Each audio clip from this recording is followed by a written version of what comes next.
बिस्मिल्लाहिर्रहमानिर्रहीम। Dear students, आज का हमारा लेक्चर है एसिटिक एसिड और इसकी प्रेपरेशन और इसके सम ऑफ यूजेस। अब सबसे पहले हम बात कर लेते हैं कि एसिटिक एसिड होता क्या है। बेसिकली ये कार्बोक्सिलिक एसिड ही है, उसका ये सेकंड यूनिट है जिसके अंदर दो कार्बन हैं। पहला यूनिट फार्मिक एसिड है जिसके अंदर सिर्फ एक कार्बन है। ये एसिटिक एसिड के अंदर दो कार्बन है। अच्छा, दो कार्बन के सामने मैंने आपके सामने ये स्ट्रक्चर लिखा है, ये है। अगर इसको हम डाइल्यूट कर लें, एसिटिक एसिड बेसिकली लिक्विड होता है, लिक्विड। अब जब हम इसको डाइल्यूट कर लेते हैं तो डाइल्यूट सोल्यूशन तैयार करके हम उसको विनीगर कह देते हैं, तो वो विनीगर बन जाता है। देखिए मैंने लिखा है dilute solution of acetic acid is called vinegar. Vinegar को उर्दू में क्या कहते हैं? सिरका। ठीक है, उर्दू में इसको सिरका कहते हैं। अब अगला पॉइंट क्या है कि एसिटिक एसिड जो है जब हम तैयार करते हैं तो हमारे पास दो तरह के मेथड्स होते हैं। लास्ट टाइम भी मैंने आपको बताया था, एक लेबोरेटरी मेथड होता है और एक इंडस्ट्रियल मेथड होता है। लेबोरेटरी मेथड जो होता है उसमें हम लो लेवल पे, छोटे माइक्रो लेवल पे चीज़ को तैयार करते हैं। प्राइस का कोई ख्याल नहीं रखा जाता, हर मेथड को डिस्कस किया जाता है। लेकिन जब कमर्शियल पॉइंट ऑफ व्यू से देखा जाता है तो फिर हम देखते हैं प्राइस ऑफ रॉ मटेरियल्स भी देखी जाती हैं, टाइम भी देखा जाता है, फ्यूल भी देखा जाता है। तो यानी बहुत सारी चीज़ें जो हैं उनको मद्देनजर रखा जाता है। तो सबसे पहले हम एथेनॉल की बात करते हैं। याद रख लें, जब हम एथेनॉल को ऑक्सीडाइज करते हैं तो हमारे पास एल्डिहाइड बनता है और एल्डिहाइड जो है फौरन कार्बोक्सिलिक एसिड में कन्वर्ट हो जाता है। यानी रिएक्शन जो है उसको एल्डिहाइड पे रोकना बहुत मुश्किल है। अगर आप रोकना चाहते हैं तो आपको दो ही तरीके इस्तेमाल करने होंगे जो कि हमने एल्डिहाइड और कीटोन्स में पढ़े हैं। एक मेथड है कि आप रिएजेंट ही वीक यूज करें और दूसरा वे ये है कि आप रिएजेंट तो स्ट्रॉन्ग यूज कर लें लेकिन उसको फौरन जो है रिमूव कर दें। तो एनी हाउ ये हमारे पास दो मेथड्स हैं। पहला मेथड ये है कि हमारे पास एथेनॉल जो दी गई है उसको हम किसी भी स्ट्रॉन्ग ऑक्सीडाइजिंग एजेंट के साथ रिएक्ट करवा के कार्बोक्सिलिक एसिड में कन्वर्ट कर लें। तो एथेनॉल है बेसिकली, इसका मैकेनिज्म आपके सिलेबस में नहीं है। दो कार्बन है तो ये देखें, ये CH3 एज इट आ जाएगा और ये जो कार्बन है ये वाली, ये कार्बोक्सिल बन जाएगा। देखें, उसके बाद अब सवाल ये है कि ये रिएजेंट कौन सा है? ये है potassium dichromate in the presence of sulphuric acid और इससे जो रिएजेंट बनता है उसको हम कहते हैं chromic acid. Chromic acid H2CrO4। ये क्रोमिक एसिड जो है ये बेसिकली सॉल्यूशन में एग्जिस्ट करता है। जैसे आप इसको सॉल्यूशन में से बाहर निकालेंगे तो ये डिकम्पोज हो जाता है। तो लिहाजा ये जो है ये बेसिकली स्ट्रॉन्ग ऑक्सीडाइजिंग एजेंट है, यही बनता है और यही ऑक्सीडाइज करके फौरन जो है वो अल्कोहल्स को कार्बोक्सिलिक एसिड में कन्वर्ट कर लेता है। अब अगला पॉइंट बड़ा समझने वाला है, ये लास्ट टाइम भी मैंने आपको समझाया था। बेसिकली मिथाइल साइनाइड जो है ये क्या है? ये मिथाइल है और ये साइनाइड ग्रुप है, तो इसको हम मिथाइल साइनाइड भी कह सकते हैं और मिथाइल नाइट्राइल भी कह सकते हैं, मीथेन नाइट्राइल भी कह देते हैं। अब ये जो है ये जब आप इसकी हाइड्रोलिसिस करते हैं, हाइड्रोलिसिस दो तरह की होती है, एसिडिक भी होती है और बेसिक भी होती है। एसिडिक हाइड्रोलिसिस कर लो या बेसिक हाइड्रोलिसिस कर लो तो ये जो साइनाइड है ये फौरन कार्बोक्सिलिक ग्रुप में कन्वर्ट हो जाएगा। तो ये साइनाइड जो है it has been converted into carboxyl group. So this is all about the hydrolysis of alkane nitrile. और आगे जो है हम इंडस्ट्रियल मेथड पढ़ रहे हैं। इंडस्ट्रियल मेथड में पहला मेथड है फ्रॉम एसिटाइलिन। अब एसिटाइलिन में क्या हो रहा है? ये देखें, ये एसिटाइलिन है, इसमें हम इसकी हाइड्रेशन पढ़ रहे हैं। बेसिकली हम वाटर ऐड कर रहे हैं in the presence of mercuric sulphate and sulphuric acid. Mercuric Hg जो है यहाँ पर +2 स्टेट में है, +2 स्टेट में, तो दिस इज कॉल्ड मर्क्यूरिक। अगर Hg+1 होता तो उसका नाम होता मर्क्यूरस। तो ये क्या है? बेसिकली मर्क्यूरिक सल्फेट है। मर्क्यूरिक सल्फेट जो है और सल्फ्यूरिक एसिड की मौजूदगी में वाटर ऐड होगा। और वाटर कैसे ऐड होगा? देखें, इस कार्बन पर H लग गया, देखें 2 H हो गए, ये डबल बॉन्ड इसमें से एक पाई बॉन्ड खत्म हो गया और दूसरी कार्बन पर ये वाला H लग गया। देखें अब आगे क्या होगा? अब आगे जो है देखें ये बेसिकली इस मॉलिक्यूल का नाम है विनाइल अल्कोहल। विनाइल अल्कोहल, हम इसको कॉमनली कहेंगे विनाइल अल्कोहल। विनाइल क्या होता है? अगर इथीन से हम एक हाइड्रोजन निकाल दें तो उसको हम विनाइल कहते हैं।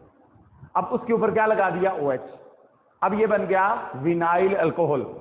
अब याद रख लें, इसको हम एक और शक्ल कहते हैं, ये डबल बॉन्ड के साथ डायरेक्टली OH अटैच है, इसको हम इनोल कहते हैं, इनओल। तो हम इसको इनोल पढ़ते हैं, इनोल। अब इनोल जो फॉर्म है किसी की भी, ये हाईली अनस्टेबल होती है, ये रीअरेंज होकर कीटो शक्ल में कन्वर्ट हो जाती है, कीटो फॉर्म में। अब कैसे रीअरेंज होगी वो जरा सुन लें। ये जो O और H के दरमियान बॉन्ड है, ये यहां शिफ्ट हो जाएगा, यहां पर, इस जगह पर। तो देखें ये डबल बॉन्ड बन गया, ये H पहले लगा हुआ था, इसको खोल कर लिख दिया।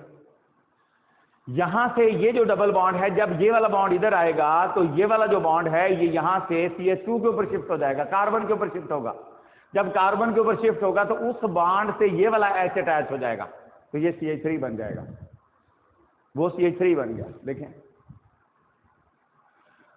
अब जब ये CH3 बनेगा, देखें ये वाला बॉन्ड यहां आ गया, यहां बन गया डबल बॉन्ड, ये बॉन्ड इधर चला गया, उस बॉन्ड से ये वाला H जाके यहां अटैच हो गया, तो यहां हो गए CH3। तो ये बन गया एसिटल्डिहाइड। अब एसिटल्डिहाइड जो है उसको आप ऑक्सीडाइज कर सकते हैं।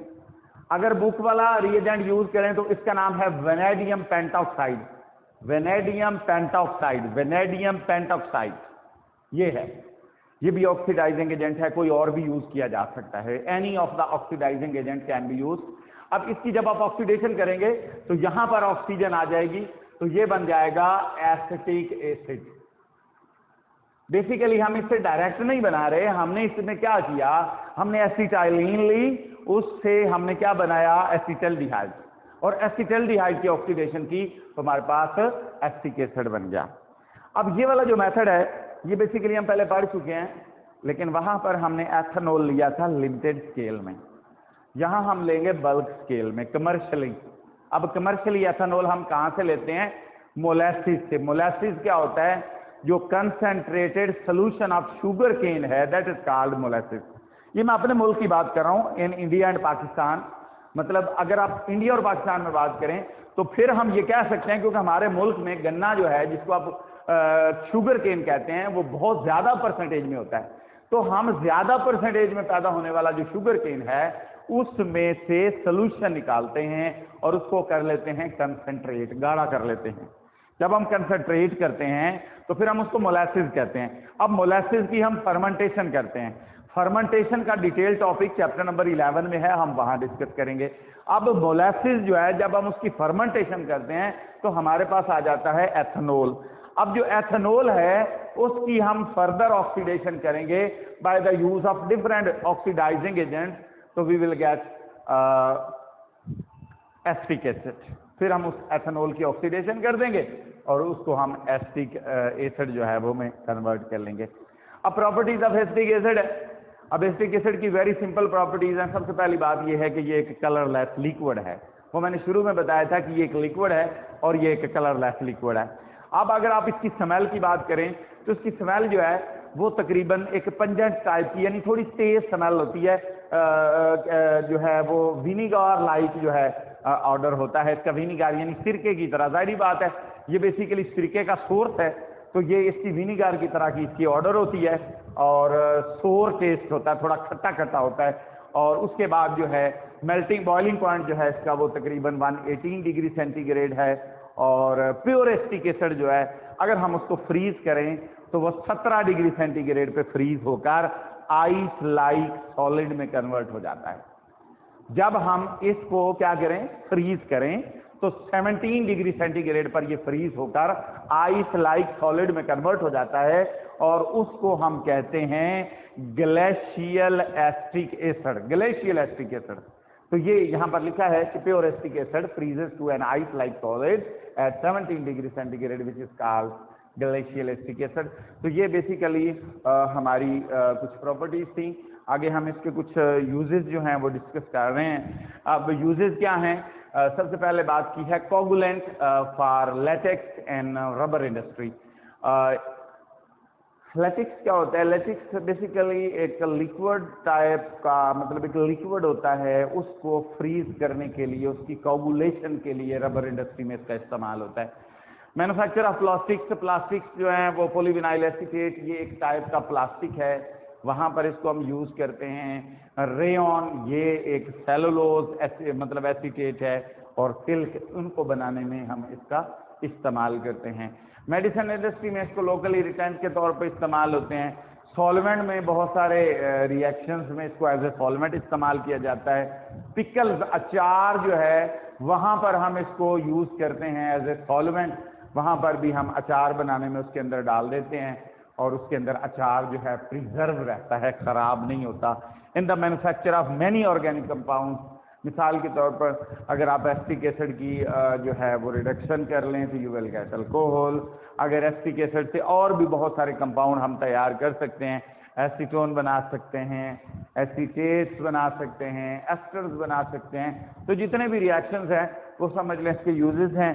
तो this is all about the reactions of acetic acid, इसकी प्रेपरेशन थी। तो ये था आज का हमारा लेक्चर। तो नेक्स्ट जो हमारा लेक्चर होगा उसमें हम इंशाल्लाह अमाइनो एसिड्स डिस्कस करेंगे, और अमाइनो एसिड्स जो हैं वो भी एफएससी लेवल तक ही अब हम डिस्कस करेंगे। उसका जो लेक्चर होगा वो हमारा अमाइनो एसिड्स के रिलेटिंग, उनकी जो है प्रेपरेशन, उनका इंट्रोडक्शन, और फिर उनके कुछ यूजेस वगैरह। तो इंशाल्लाह we will discuss later on. Thank you very much. आज के लिए इतना ही। अल्लाह हाफिज़।